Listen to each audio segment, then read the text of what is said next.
If you still can't stop touching your face as the coronavirus outbreak drags on, NASA's Jet Propulsion Lab has a wearable for you.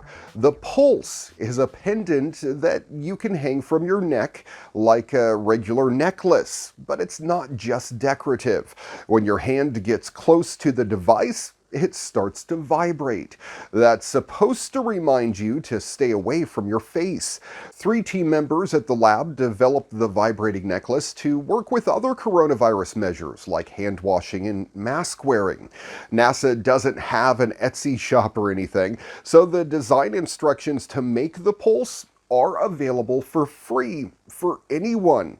You just need a 3D printer, a soldering tool, some wires, a motor, a coin battery, and a couple other bits of material. NASA has been busy developing other products too, like this potentially life-saving ventilator prototype. Since the pandemic began, various devices and tools have emerged to help you socially distance, protect yourself from possible infection, and slow the spread to others around you. There's even a hoodie with a sneeze sleeve and a face shield built into it. Universal Studios theme park in Japan has tentatively reopened to visitors, but that doesn't mean that its upcoming Super Mario World section will be open anytime soon.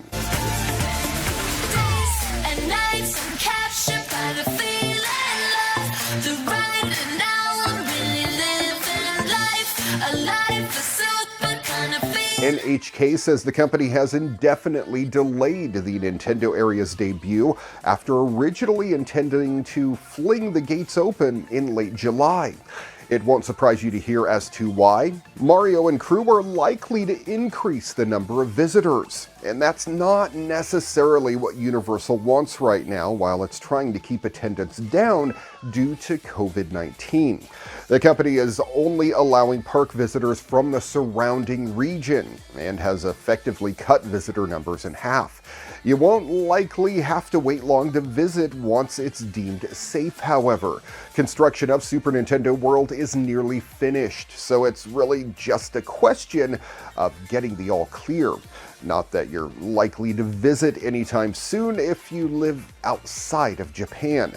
When air travel is highly limited and often reserved for essential trips, well, you may have to wait until the new year to witness the new park area firsthand.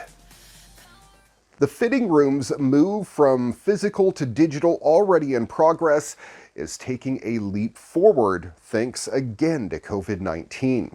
Health concerns surrounding public spaces has trickled into the dressing room as clothing stores in various stages of reopening cordon off these spaces.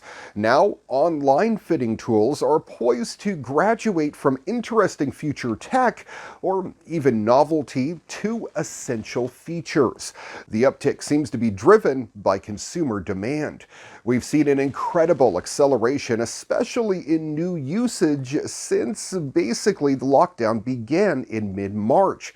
This comes from Jessica Murphy. She's the co-founder and chief customer officer of TrueFit, the company which developed a data-driven platform for footwear and apparel retailers, starting off focusing on the challenges of fitting shoppers remotely.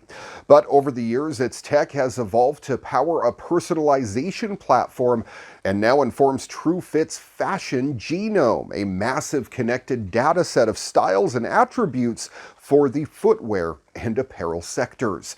TrueFit's client list includes Kate Spade, Macy's, Ralph Lauren, and many, many more. And its Fashion Genome has mapped the data of 17,000 brands and covers 110 million people. But those figures may balloon even further. Naturally, if a retailer gets remote fitting right, the result is a happy customer who's satisfied with what he or she purchased. But within that framework, Murphy points to another benefit. If people are happier with their products, return rates go down. And so does the stress and effort around handling merchandise returns. But there's a fine line between remote fitting services and virtual fitting rooms. Although related and often the same or similar tech powers them behind the scenes, the difference has everything to do with what the customer sees. While TrueFit has explored visualization, the company currently doesn't offer it. However, numerous other companies have been going after a more robust virtual fitting room scenario, such as Z-Kit. The platform, which processes images in real time to allow AR virtual clothing try-on, works with retailers such as Walmart, Macy's, and ASOS. Haven't heard of them, but sure. The company, which raised $15 million, is poised to nab another round thanks to new partnerships with Adidas and Tommy Hilfiger as well. Now, other companies, big and small, from Facebook and Amazon to startups like Forma and Bold Metrics, are racing into this space. Interest in Forma and Bold Metrics technologies have heightened, the co-founder said, and they've struck deals with major retailers to deploy their combined solution, though they declined to discuss the particulars, at least at this time. The partners believe their combined solution offers an adaptability that's key. Because it works via an iPad, the tech is accessible for associates on the sales floor as well as consumers at home if the retailer wants. And once consumers get used to a shopping tool, it tends to stick around. For now, it's clear that the race is on to move the fitting room from the store to the screen, making for a trend that may not subside even if the coronavirus does.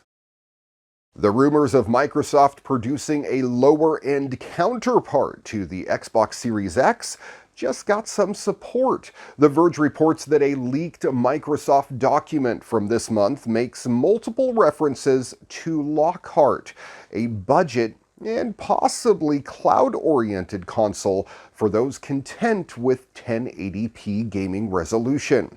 The file makes multiple references to the Xbox Series X developer kit, including profiling modes that target code for the system, suggesting that Lockhart is a cut-down version of modern hardware rather than a repackaged Xbox One. While the document doesn't outline the performance, The Verge understands that Lockhart will have considerably less usable RAM than the Series X. An underclocked CPU and GPU with just 4 teraflops of performance versus the Series X's 12. There have been previous references to Lockhart and Xbox One software, along with the Series X originally nicknamed Anaconda, and the developer kit Dante. Microsoft hasn't confirmed Lockhart yet, but it's still believed that the system will release alongside the Series X in the fall, possibly branded as the Series S. Or who knows, it could be something else. It would not only court gamers who can't justify the higher-end Series X, but could form a key part of Microsoft's gaming services strategy. You could buy this basic system, knowing that it could play Series X quality games in xCloud. It might also be available as part of an Xbox All Access bundle that mates a console with Game Pass Ultimate for a relatively small monthly fee. Effectively, it would be a gateway into the Xbox ecosystem.